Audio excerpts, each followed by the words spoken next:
Live. I got Hi, a everybody. notification that we're live. Hello. Yes, look at that. Hello, everyone.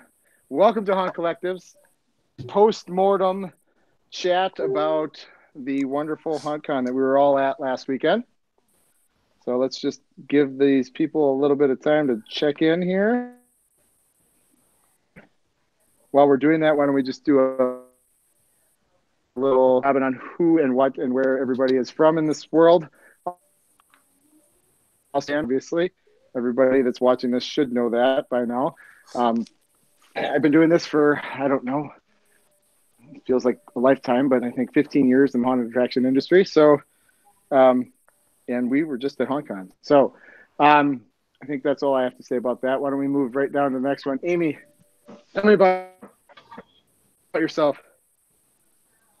I'm Amy Halloman. I'm currently a freelance contractor in the haunted attraction industry. I also just finished up some projects with the Epic Entertainment Group at Queen Mary's Dark Harbor this fall, legendary haunted house out in California. I worked for over a decade with Terror Behind the Walls at Eastern State Penitentiary in Philadelphia, and this was my second year at Hauntcon, and I had a blast. Not only did I get to teach some seminars I got to attend, as well as many of the other things I think we'll talk about on this call today. Sweet. Next down there. Who we got next? Who wants to go next? Daryll? I'm going to talk to Daryll Plunkie from Dedmonton, Alberta, Canada. Actor manager at Dedmonton Haunted House. I spent a few years ago, I spent about 16 years in the as an actor at a local historic park, and now Haunt Topic Radio for how many years, Brian? Plus a new business venture that we started last year called Scared Badges. Yeah, I think it's been 8 years. Yeah, it's been a week or two. You guys are old. We are. Why don't we lead into being old? Brian, give us a little background on who you are and what you do. Yeah, speaking of old, thanks, Dan. Appreciate it. Anytime, buddy. No, I've started scare acting about 15 years ago, and then that led into home haunting, which led into Scary Visions. That's where I started. Me and Daryll created Haunt Topic. Haunt Topic, of course, as a haunter, you think you have more projects, or you think you need to do more stuff. So we started Scare Badges. Yeah, because we weren't busy enough. Yeah, and then I also have a membership site, Haunters Toolbox, and a community, Haunters Toolbox, on Facebook. And I also co-own a haunted attraction, Dead Factory, which is in its 5th year this year. And we've been at a Hauntcon, and this is year 2, and we're excited to go back for year 3 and year 4. That's going to be changing up venue, but we will talk about that in a little bit. Stay tuned. Absolutely. Troy, where are you at, Troy? I'm here. All right. I'm here. Give me the lowdown on Troy Crivillone. I don't think anybody knows me, so this is kind of going to be new for a lot of people. I'm not really outspoken in the industry, so we'll just have to, I'm kind of shy, so just bear with me. I'm Troy Crivillone. I am one half of Scare Hollow, which is a home haunt here in Portland, Oregon. We've been doing it this is our 13th year, so that's a pretty awesome year. And I also lead the Northwest Haunters Association along with 1,143 other members. And I also run and operate the Northwest and Midwest Terror Tours with my partner, Jim Erickson. So like Brian and Daryl, I decided I needed more things to do, so I keep adding things. And then I help out Dan here with Haunt Collective now and again. So I appreciate your help. I'm around. Awesome. So that leads us up to the one and only Liz from Hauntcon. That's how I usually differentiate, because we have Liz from Haunt Collective and Liz from Haunt. Give us a lowdown on who you are and what you do for this industry. Wow, that's a big setup, by the way. So my name is Liz Irving. I am the Senior Vice President of Marketing for Hauntcon. I am new to haunting, so I've been in the trade show industry for 20 years, running all different kinds and sizes of events. But this is my second year on Hauntcon, now that we own the show, and I have an amazing team behind me who puts the event on for you guys every year. So we're thrilled to have you all with us and can't wait to talk about what worked, what didn't work, and where we're headed. Awesome. So let's just jump right into it, if you guys don't mind. What did everybody like about Hauntcon? What was your favorite part of Hauntcon? Start with Daryll, because I see you staring at me. I think my favorite part is like the show is bigger and better than it was last year. That was really good. I like the fact that the education has moved on the floor. You don't have to leave the show floor to go see it. But still, the biggest and the best part is the networking. I met some incredible people that I hadn't met before. I've got so many more new Facebook friends, and some of these people are really, really fun. I enjoyed talking to them all weekend. I enjoyed going out for a drink with them. I enjoyed partying with them at the party and talking with them at the booth. So you were a vendor. As a vendor at the show, could you give anything out there that you thought was a bonus or a plus vending at a show like this? I thought that everybody was really good at it. Like all of the vendors were, okay, we're all in the same industry. We're all competing with each other. But man, everybody is so friendly, even in the podcasting world, because we were there as Hot Topic, as our booth, and we were right next to Big Scary Show. There's some of the greatest people, and we fed off each other all weekend. We interviewed each other on the weekend, and then on some of the vending side, all of the vendors were so good. I didn't find the animosity that you find. It's like, oh, you sell the same product as I do. It's like, no. You sell masks, I sell masks, or whatever, and we have a different style. We're different artists. We do our own thing. So I thought it was really good, and we had, I think, quite a few more of the Haunt and Party Expo people come over and investigate. We're maybe not in their market, but they were over on our side checking out and seeing what everybody had. Integration, that's awesome. Yep. Liz, can you bit of Hauntcon and Halloween Party Expo has integrated with each other over the last 2 years? Yeah, so, we did it for a reason, and we heard a lot from customers that the industries are changing, and we want to find new opportunities to bring both sides together. And what I love about it is it brings both the retail and the haunt side together for the first show in January. And there's a lot of passion on both sides, and I think it fuels what's going on in the consumer world. It sets the trends, it showcases what's coming up that's new, and it also gives folks a new idea to be inspired and connect and think bigger about their businesses. So year 2, we spent a lot of time saying, how do we drive the flow of people back and forth in a bigger way? How do we, while we present it as 2 shows, how do we also make it one community of people who love the season of Halloween and that love haunting? And I think we've made inroads. I think there's still more work to be done, but I definitely see the momentum moving on both sides, the interest coming from both sides of the markets. Yeah, that was a great answer. Nice. What's that? Would I be able to jump in on that? Absolutely. That's where I was leading into. Hit it, Amy. So something I think is really cool about Hauntcon is the fact that it's happening in January. And when you walk over to the Halloween side and you're seeing what consumers are going to buy this year, whether it's a clown costume or a sexy nurse costume or whatever kind of costume it might be, we're seeing before consumers get to buy trends that are being made. And I know with my haunted houses, I want my haunt to be different than what the consumer can buy in a store. Now, so I feel like I have an advantage. Like I'm working with the Halloween industry to make sure the Halloween industry can cater to a person who's going to go to a Halloween costume party, but I'm going to do something that's creative and spectacular that they can't just become part of by buying it at a store. So I feel like what I'm doing is making my haunted house different than what a consumer can just buy. but at the same time, I can appreciate the trends that are taking place over there. So I think it's really cool in that way that, you know, the people who are going to buy those costumes are same people who are going to attend my show. You know, we have the same customers. It's like insider information, isn't it?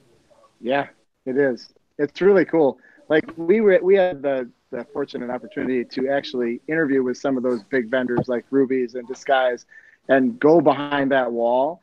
And it's really cool. Like there's stuff that we went in, they're like, okay, you can set up the camera this way, but you can't film this and you can't film this because it's stuff that isn't even out to the public. Like movies, like the Lego movie. We were allowed to shoot some of the Lego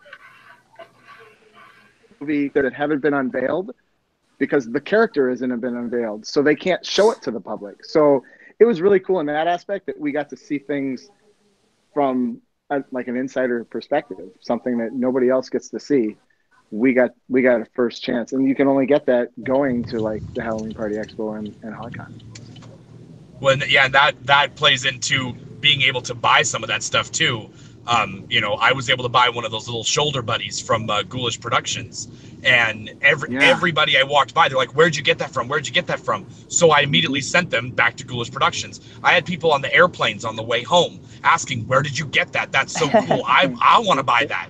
You know, my wife had the pumpkin pulp Frankenstein with her, and they were like, "Where did you get that?" So we kept pumping up the businesses that we got stuff from. But now I have something on my shoulder that nobody can buy until October. And that's a really cool thing. No other convention could do that. You know, I mean, that was something very special to me to know that I have that before anybody else does, you know? Trendsetters. Definitely. Speaking of trendsetters, I'm going to kind of shift the gears a little bit. But Amy, who trends were at Hauntcon this year? What was you in being at this show? I know you're a very, and you was there a lot. Just kind of touch on that and where you were at with that. Can you say the question one more time? It cut in and out. What was your purpose this year? I know you were a main trendsetter in the industry. Give me a little lowdown on what you were doing at Hauntcon this year. Okay, what was I doing at Hauntcon this year? Yes. Okay. Yes. All right. First of all, I was so busy at Hauntcon this year, so sorry if I didn't get to say hello to anybody. But it's awesome to be at a trade show and be busy. So first I hit the ground. You guys might be familiar with my wife, Dr. Margie Kerr. She wrote the book Scream, Thrilling Adventures, and Science of Fear. So she had a booth on the show floor. So I always try to make sure to help her get that up and running. Then I started checking out the vendors, seeing different things on the floor. There were some little products that I thought were cool and different I haven't seen before, as well as some mainstay haunt vendors that were pumping out new products. And then I was excited I wrote on the haunt board, how did I get involved in the haunt industry, which my quote was from Beyonce, "I woke up like this." I kind of woke up in the haunt world. I got that board started because people are, you know, even the haunt industry is scared sometimes to be the first one to do something, but I'll do it. So, and then I facilitated a roundtable discussion on Friday afternoon where you could sit at a table regarding home haunts, escape rooms, large-scale attractions, or haunted farms. And there was an expert from each of those categories at the table, and we talked about best practices. So that was really neat. I particularly love helping haunted houses that are still in their development because I basically feel like a magician because I have some of the answers and I can help them. And hopefully this season I'll get to go and see some of those haunts. I know one in Connecticut, Legends of Fear, is growing and growing like so fast that's a good problem to have. But you do need to know how to address that. So they're doing great. Then on Saturday, I attended Ted Doherty and John Cook's seminar about guest engagement, elevating the guest experience. And I spoke on a seminar called with Liz, as well as some other awesome women haunters called Women in the Haunt Industry Breaking Boundaries, which was really cool. It was the first time I've seen a panel of its kind at any Halloween show.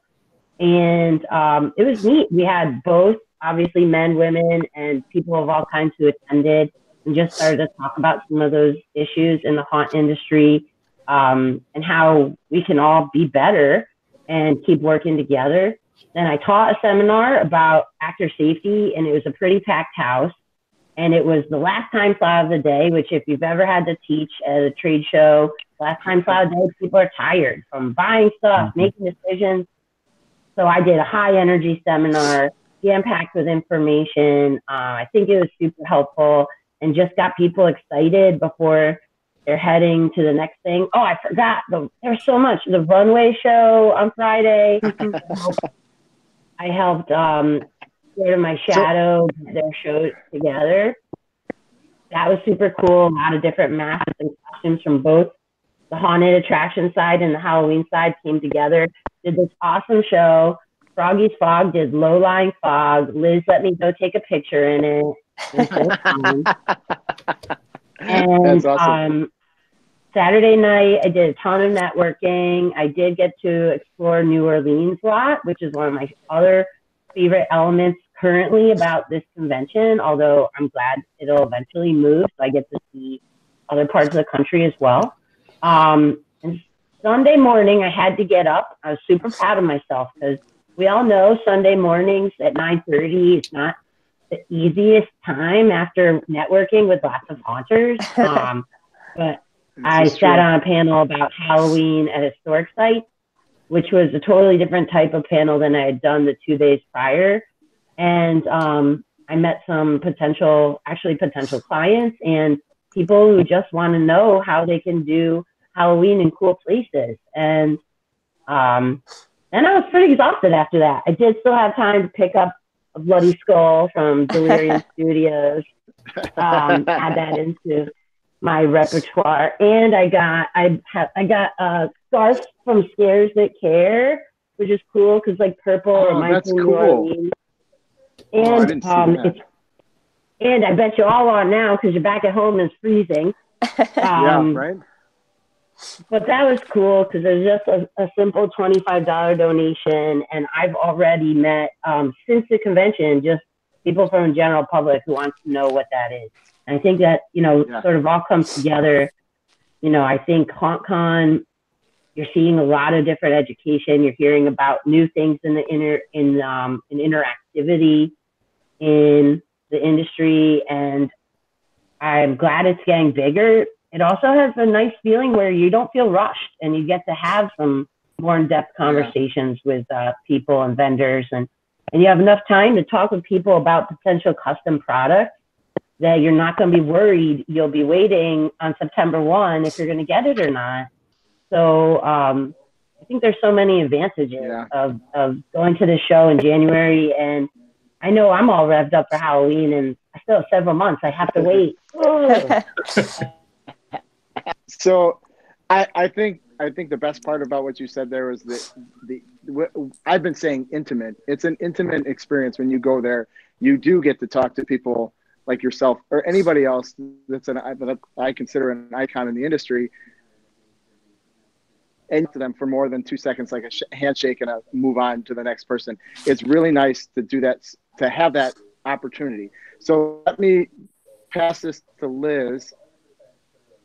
And how do you keep Hauntcon intimate while it's still growing? Oh, it's a good question.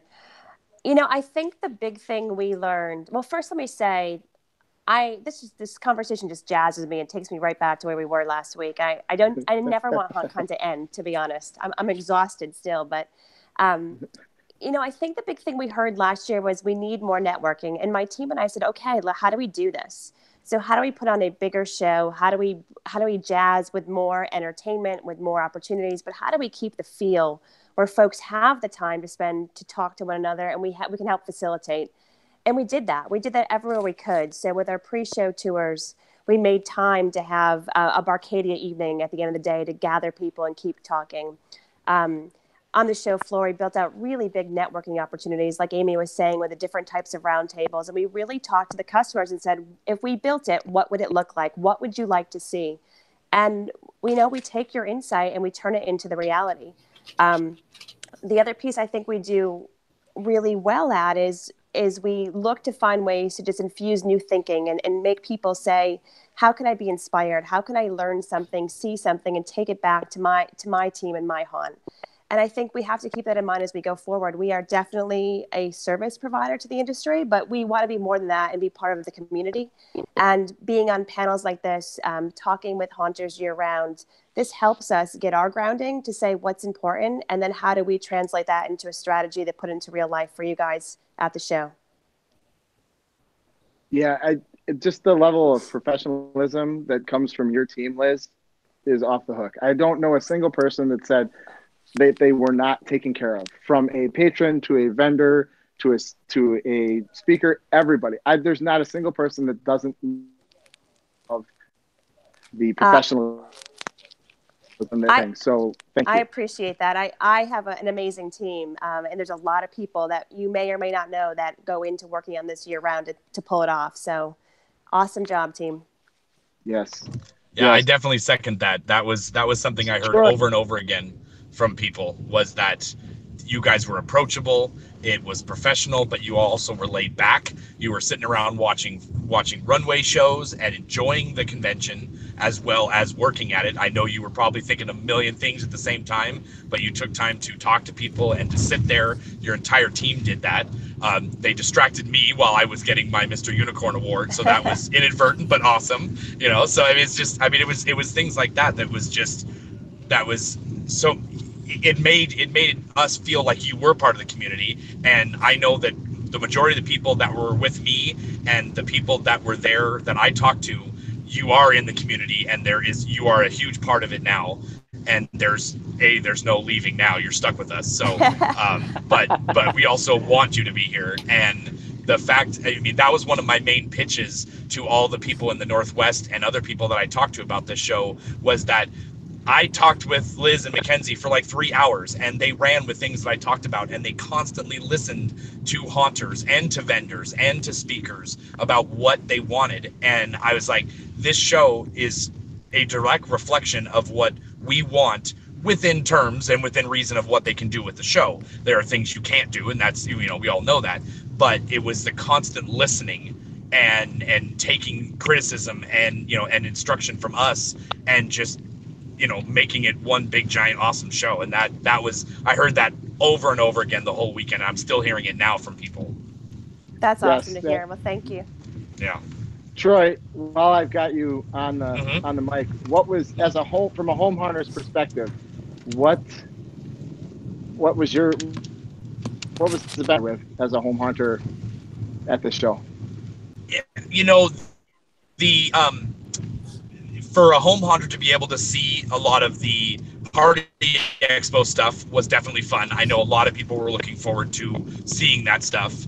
But also, one of the big takeaways from several home hunters that I've heard, and just is personal conversations, was that they actually learned something in a class. And some of us go to all these conventions, a few of us go to only a couple, and it was one of those things that I haven't heard at many conventions, that I learned something at this show as a home hunter. And I did hear some people saying they wish there was a few more home haunter classes that centered more around doing things in the home haunt. But like I told Dan earlier, that is also, a speaker has to come forward too. You can't just make up a speaker, so it's not something you can control. If nobody puts a class forward that is that, you have to go with what classes were given. But many home haunters that I talked to said this show felt like something they've wanted for a long time, and they enjoyed the home haunter vendors that were there, that the prices were good, what they offered was something they would put in their haunt, or it inspired them to maybe build something to put in their haunt like that, and just to be able to see the costumes, kind of like what Ann was saying, seeing what costumes are going to come out, so maybe they can dream of a character with using that costume. knowing that it's going to come out, they can buy it, they can create the character now, and then buy the costume when it comes out. That helped them get a leg up as well. So definitely was home haunter friendly from start to finish. That's awesome. Brian, you've been a home haunter / pro haunter / media outlet. What did you think the benefits were of this show this year to last year? This year compared to last year? Yes. Like Daryll brought it before, this show has grown. I mean, it was noticeably bigger. The training was right there on the floor. I might have heard some complaints about some people not being able to hear because of the way the training was set up. That's something that could probably be adjusted next time. And I go for the networking as well. It's a time to, being in the industry for so many years, you have your favorite friends that are coming together, but then you always meet other people. That, I think it's the first time I met Troy, first time I met Matthew K from Haunts FX. We've been talking for years online, and never seen each other.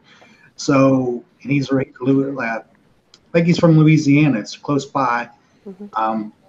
So to me, and being a vendor, also given me an opportunity to talk to the Halloween Expo side, because they did come see our for our Haunt Topic podcast. They were asking about our Scarab badges, to see how they can incorporate that with the retail stores. And we got some good feedback about maybe their employees wearing different styles of badges for their, for different zones of their department stores. Well, that gives us a new idea to maybe branch into something else for next year. Maybe we'll have a different line. But being this early in the season too, like Amy brought up, it gives me an opportunity to incorporate some of those ideas into my haunted attraction that I'm doing, because I like to be different as well. So it's like, you can kind of gauge, and like Troy said, be able to buy stuff before Halloween even gets here, and people are envious of, like, where did you get that at? And I take a lot of videos and pictures, and I got audio podcast stuff for our podcasts that are coming up. Still editing all that too. So there's a lot of advantage. New Orleans, that's a big plus.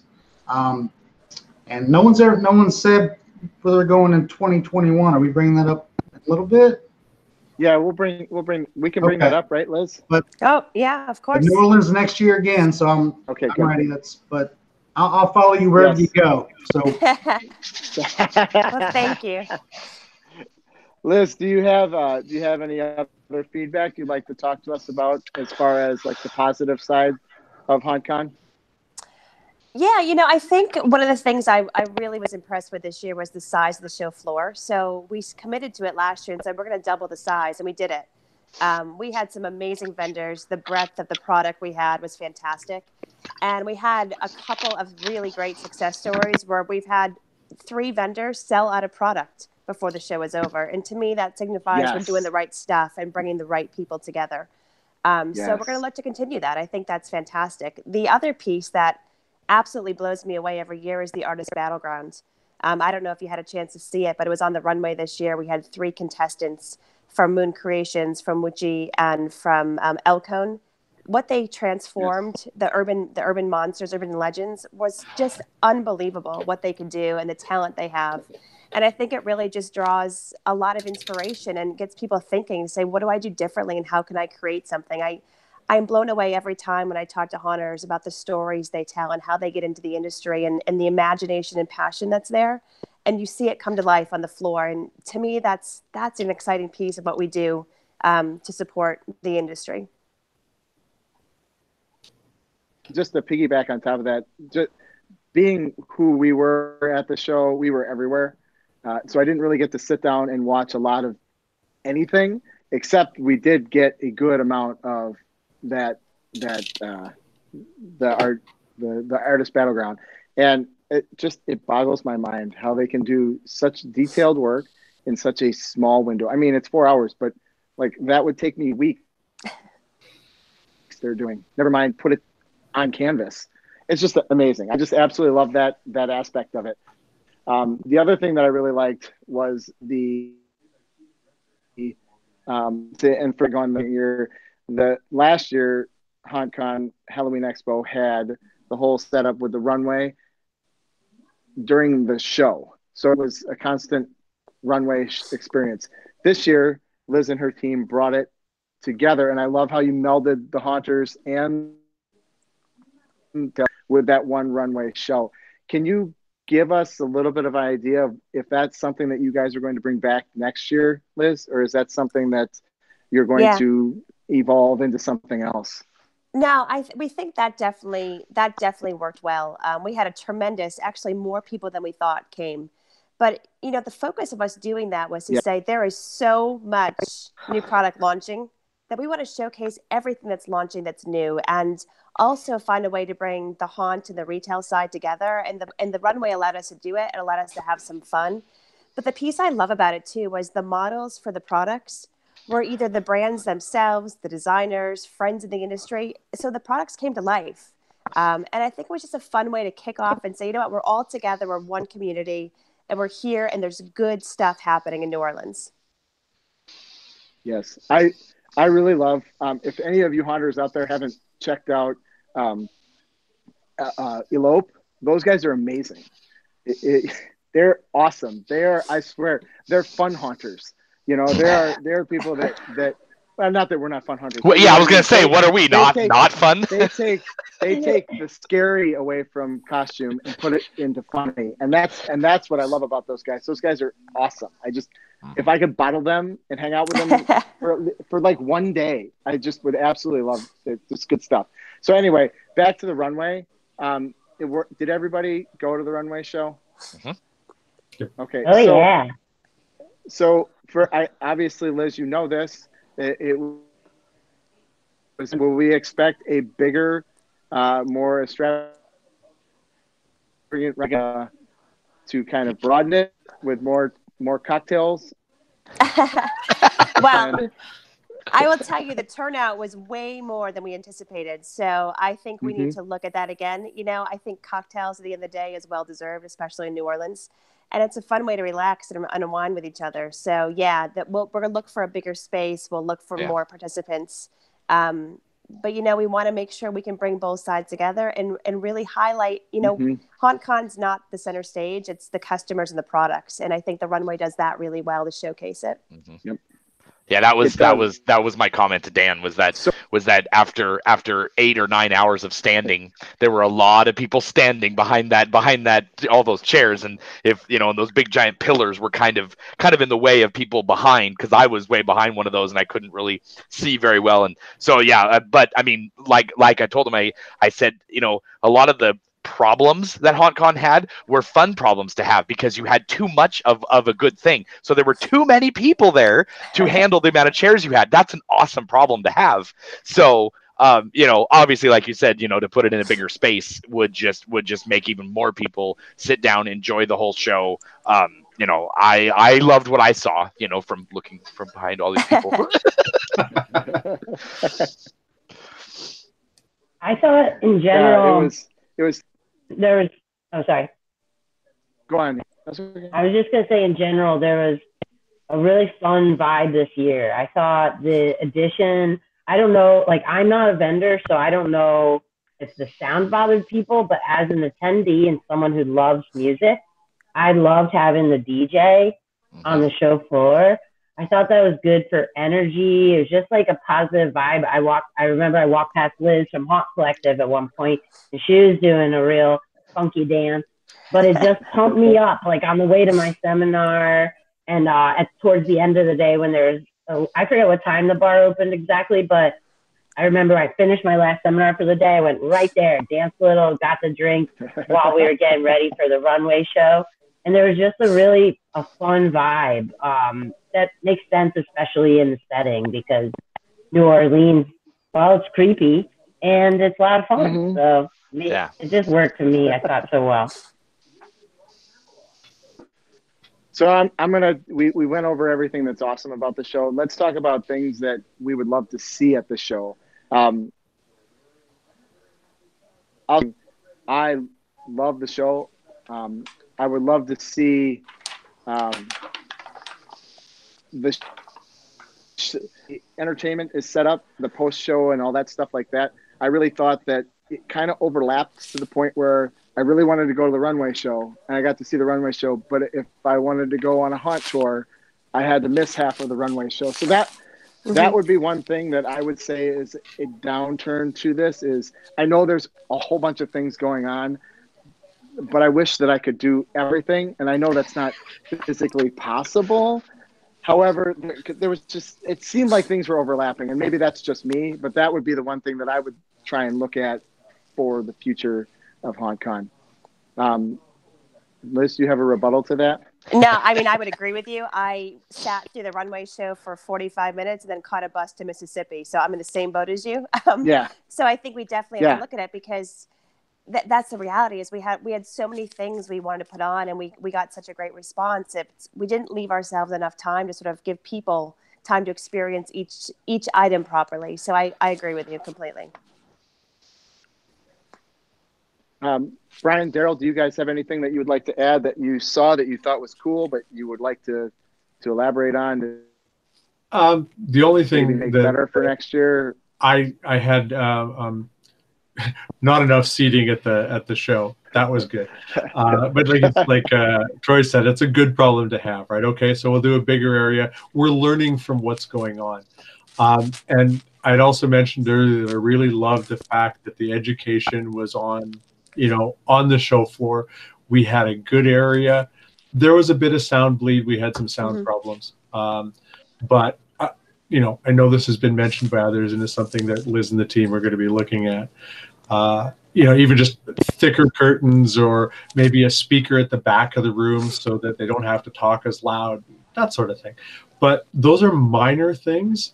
I thought that they were really good. The variety of the presenters, some of them need maybe some training on how to be a presenter. Because some of us are new at this, and I know I was nervous as hell. I did a training session last year, and it's like I don't know how it went, right? I was overwhelmed doing it, but I got up there, did what I needed to do.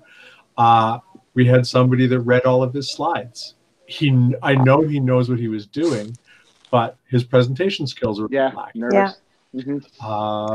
And another one that was, it ended up being more of a Q&A session instead of a class. If we'd known that it had been a Q&A session, was going to be that, then we could have come up with some questions and been prepared, instead of going in and going, oh, well, this is how we do this, and do you have any questions? Right. I'm overwhelmed with talking to all these other people, so I haven't had time to think of questions yet. That's good feedback. So more of an outline, more of a structure brought to Hauntcon or the Halloween Expo. One of the things I do have to say was really, really good, and I enjoyed this year, was the Hauntcon and HPE app on the phone. Oh, okay. Yeah. Oh my God. Yes, that thing was awesome. What was that? Yeah. I just used it the other day to show somebody something. Yeah. Well, there's even a section in it to do all of your notes, and so you can download the PDF of their presentations, and you can take your notes right in it. I just have to make sure that I get them all out into another format before next year's app update, because otherwise I'll lose them. But it's on my list of things to do. Yeah, one of the somebody I was with said that they liked how one of the speakers actually used the app during her class. She said, "Okay, go into your app and go onto my class, and there's a poll, or there's a multiple choice question thing." I didn't even know that was in there. That was when she told me. I was like, "What?" So, I mean, even to be able to use the technology during the class, that was awesome. And to be able to show somebody, oh, well, this was the person that did that class. Somebody asked who did the mini shrunken head class, because they wanted to talk to them about buying some kits of those shrunken heads so they could make them themselves or do a class at their haunt. And I was like, these are, I took a screenshot of it. I said, these are the people that, that took it, contact them. And they were like, awesome. So, I mean, it even helped a week later, So that was, I mean, it was very well done. You know, you could click everywhere and just get whatever you wanted very, very fast. So that was awesome. I agree, Daryll. I missed anything out there for like the horror fans. I know that there's a lot of retail vendors that are over. And they have really cool masks and stuff like that. Is there a panel where people could find out like how they work, Liz? Is there something that like, would they be open to doing some sort of Q&A or something where people could go in and talk to them about their masks and where they come up with the new and the latest? Oh, that's so interesting. That's not. Yeah. Because I know there's a lot of haunters out there that love the horror aspect and they love the movie aspect of this. And I know there's vendors on the retail side. Distortions is another one that create this stuff. That if we had an opportunity to talk to some of the artists behind that, you mean there are haunters that are horror collectors? What? Don't tell me. What? There's some out there. Don't turn around. Oh, this crowd? Yeah. I think that's a really interesting idea. I know a lot of those brands own licenses, so let me reach out and figure out what we can do. But I think it's a good opportunity. I mean, it's another way to bridge the gap between both of them. So, do you have anything that you'd like to see to grow on the Hauntcon side, or anything that you think would be cool that Hauntcon could add that you wish you saw or you wish you could see more of? Who's that for? Amy. Okay. Oh, sorry, hon.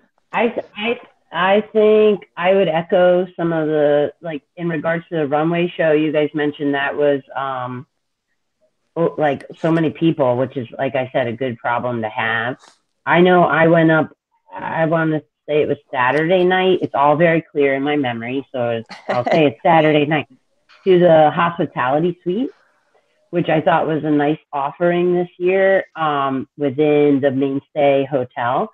It did get really crowded at one point. And so I don't know if there's an opportunity to have that be in a little bit bigger of a space next year, but I thought it was really cool to have it and be able to be like, oh, okay, like the people I had dinner with or people who were at the party with want to go to bed, but now I'm going to still go network. And there might have been, like, there were some people in the hospitality suite I didn't even realize we're at Hauntcon. So that just goes to show how much it's grown. And I was like, cool, and sat down and talked with them.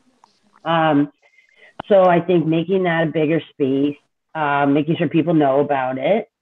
And I think there's, I mean, Liz and I'll talk a little bit more too, because I continue to get ideas as more and more I think about it.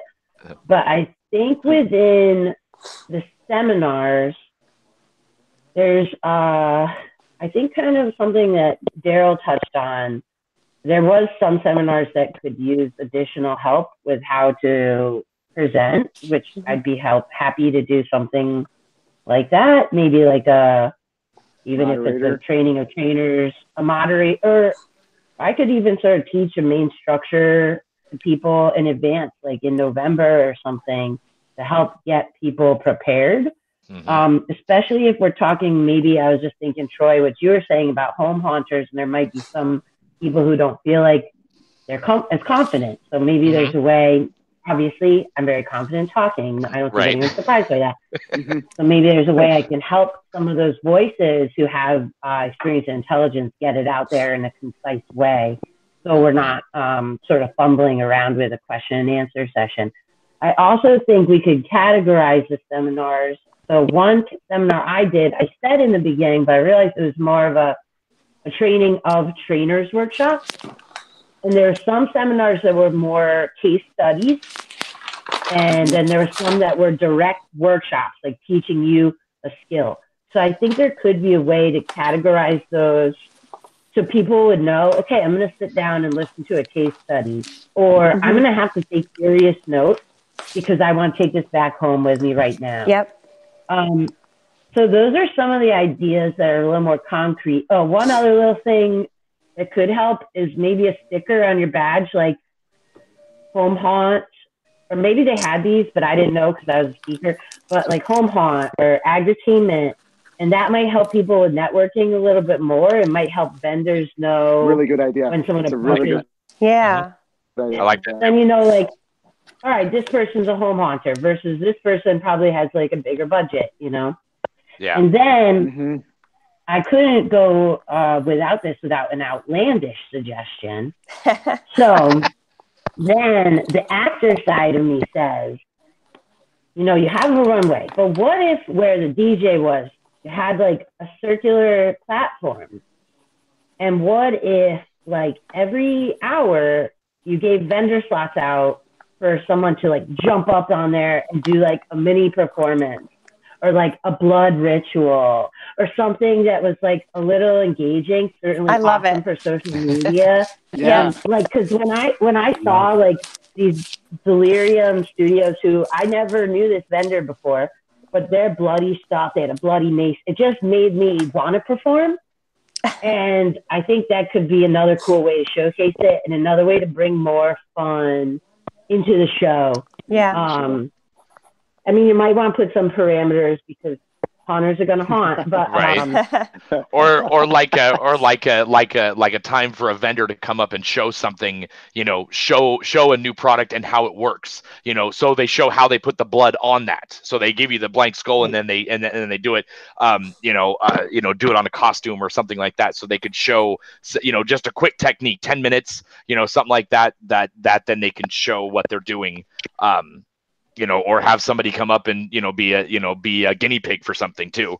You know, that's a good idea. With even the retail and the party expo vendors, is they could get up and they could have somebody get up and do a go-go dance with the DJ there, 5 minutes, the top of every hour. Vendor X is going to be up there. And That's cool too. Because Leg Avenue did that. Leg Avenue, it was like once an hour they did their little skit, and they were all wearing something different, and like nobody was there, and then all of a sudden, within like 10 seconds of the announcement, there was a wall of people around their booth, just that fast, which was really cool. Yeah. Another thing, while I'm just thinking about this, it's something I've always wanted to do, but I've just never had the capacity to do it, and that was Who's Got the Kitty? Sorry, it's mine. Who's Sorry. Got the Kitty? Jealous. What's her name? His name is Ollie. He just left. Ollie? He just wants to be part of the show. That's all. Right. The one thing that I thought would be really cool to bridge the gap between retail and the Hauntcon industry was having retail donate costumes that the haunters can distress. Oh, so that's cool. You could take, like, this is the way I always wanted to, like, create a YouTube channel behind this, was get a retail vendor to donate like a Cinderella costume, and then somebody turns it into a zombie. You know what I mean? And you do the whole thing, the costuming, the makeup, you know, everything, and it ties both haunters and the Halloween retail sides together. And I thought that would be really cool if that was like a one-day project. Or it would take, I would say, you probably need, Amy, you probably know this best. How long do you think somebody would need a window to take a retail costume and turn it into a hot mess? Well, I think if they knew what the costume was and had all their materials with them, they could do it quickly in a few hours. If they had a full day, they would have, you know, it'd be perfect. But I do think, well, like Elisa Sakura Kleckner, who does Scared of My Shadow, she could do it in an afternoon, I'm sure. But, and I think someone like her would also love to teach a class about that, you know? So I think that's a really cool idea. I think, especially like you said, Cinderella, like taking a known IP that maybe some adults want to take more in that horror direction, you know? I think it's super cool. But you could do it similarly to the way you do it with the current artist showcase, right? You have 3 artists, you give them 4 hours. So you have the pros with all of their stuff. You kind of do the same with, you know, a home haunter show off or an amateur hour or whatever. And you could show them at the same time. They both get their 4 hours during the day. Not only that, I mean, you could put them on the runway. Exactly, and show them on the runway first, and then show the pros second. That's cool. Yeah, and then just make sure you say who's, which vendor did it and which retailer donated, and lots of product exposure, Yeah. Is there any, for all of you guys that are out there watching it, all of our Haunted Insiders watching right now, if there's any classes or anything like that you guys didn't get to see or you'd like to see, please put them in the comments below. I'm sure Liz will go back through this and roll over the notes. I know I will. I know there's a bunch of chat going on right now. And then if also, Liz, how can somebody reach you if they want to be a vendor, if they want to teach a class, if they want to just attend? How does someone, or if they have an idea, how do they get a hold of you, Liz? Yeah, so you can go to our website. It's hauntcon.com, and we have forms you can fill out. But if you want to just email me directly, my email is Irving, IRVING, at urban, URBAN expo.com. But yeah, drop me a line. And I love to hear from customers. It just helps me connect and learn more. And I'll put all the links in the description below for everybody too. So does anybody have any last words? We're running on close to an hour to make sure. Oh, okay. With the one of the things that and this hopefully ties into the problem of hoping to have a lot more vendors as this grows, is that one of the things that I heard was, and it could help with the sound bleed as well, was that the back area of the convention hall was pretty empty. And so if we were to move the classes further, separate the make and take from the vendor floor, because you're going to need more spaces for vendors. That's the hope. So then you're going to have to push the floor further. And so then creating the 3 spaces, there were a lot of people that loved the make and takes and stuff like that, but there was even just talking bleed between them and vendors and people walking around and stuff like that. I definitely love the make and take being on the vendor floor, because it also kind of shows vendors what we were excited about building, and that might be something they might make in the future. And it showed our excitement for making these things even during a convention. We paid extra money to build something while we were there. And then that kind of creates, almost like a show place for the vendor floor, the make and takes, and the classes. And it's just like 3 just giant areas that you just love to just walk around all in, and that might help with some of the sound bleed. If because everybody's going to have different, and it kind of plays to with training the people how to speak at these things. Everybody has different voice inflections, obviously, and they have videos, or they have demonstration songs. Bohemian Rhapsody was played during one class, and which obviously that was not a flat class. They were having fun because they were listening to music, so that was good. But kind of one of the things back to what Ann said about kind of coaching them, is one of the things that I found when I've helped other people talk at other conventions, and like they were really nervous about talking. I was like, well, how about this? How about I co-host the talk with you? The talk is all about you and whatever you're going to present, but I'll be up there with you, and I will, so we kind of worked on the class together. And so almost kind of like a helper in the class with them, but they worked with them for the last 4 months on the class as well. That could be something too, that would put them a little more at ease, and kind of see, let them know that, hey, I'm not up here by myself. It's not this big scary podium and the microphones and all this kind of stuff. I mean, I was scared my first time doing it, and then I saw the faces and I saw the engagement, and that let me, I'm a very improv type of guy, so I don't even write scripts for any of my classes or anything. I know what I'm going to talk about, and then I feed off of the audience. Mainly now I only do roundtables now, and so that's perfect for me.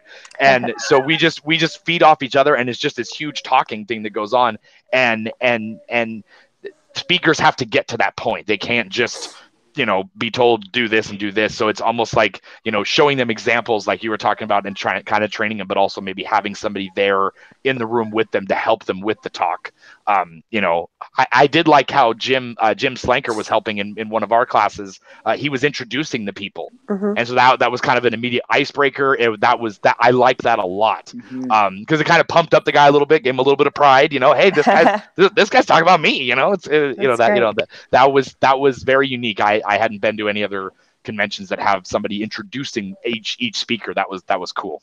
Okay, well, which of us are going to get together for next year and do a class on how teach a class. I'll be there. I'm already going to be there. So I'm signed up for Hauntcon 2020. So I do have one question from everybody. Party on Saturday night. Amazing facility, lots of fun. Did you guys notice that there were more people dressed up this year? Or did it feel like there was more people dressed up this year? Yes. Yeah, definitely. There was definitely more people. cool. Okay. Definitely. And there was more haunters dressed up too. Yeah. But I noticed there was a lot more of the retailers as well. Yes, you could exactly. tell that some of the costumes were just off the rack, but they did it. Right, They right. got into there. They saw last year how insane we are, and it's not just a little bit of a party, right? This is full on hunters. So I'm going to grab a costume off the rack. Now we just need to teach them how to distress them. Last year, you could kind of tell who Hauntcon was and who the expo was. And today, this time, you couldn't tell. I was like, I was seeing friends over here, friends over there. I saw a lot of big eyes when people walked into that room. It was like I only thought it was the first room, and I knew Dan had told me it's a pretty big place, and I was like, I walked in, and I was like, how are we gonna fit everybody in here? This might not work very well. And then I looked over to the left, and I was like, oh, there's another one. And then I looked over to the left fast, and I was like, oh, there's another one. They're up there. I mean, it was just, people ask me about it now, and I'm just like, I can't explain it. I mean, I took pictures while I was my old man, so I was trying to take pictures as an old man, but I was up on top, and I was taking pictures down below of each floor, and it was just like just this mass of people, and like you said, a lot of them were in costume. So that ball was times 10. Yeah, that's by far the best Halloween haunt party ever, from what I remember. Yeah. From what I don't remember much of it either after about 2 hours, but I won't do that again. I until next year. I won't do it until again. next year. Yeah. So, Amy,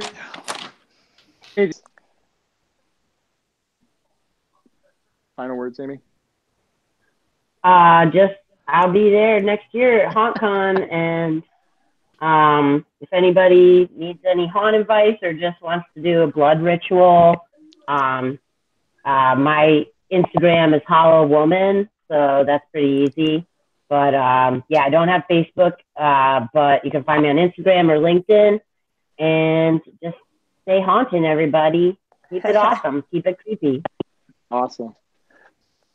All right, I'm back to Liz. There's some big news that you want to talk about for 2021. I know Hauntcon is hanging out in New Orleans next year, but is it moving? Is that what I heard?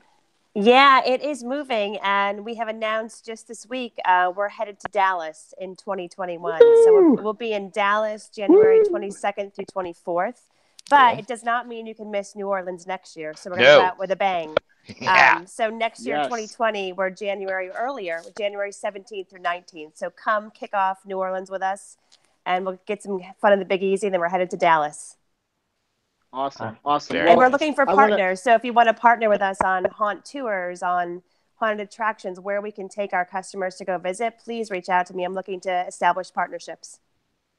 Yes. So anybody that's listening or watching, please make sure you just drop a name down there in the list below, description below down there, and we'll make sure we get that over to Liz because we want to see it known. So I think that's about all I've got. Does anybody else have any last words?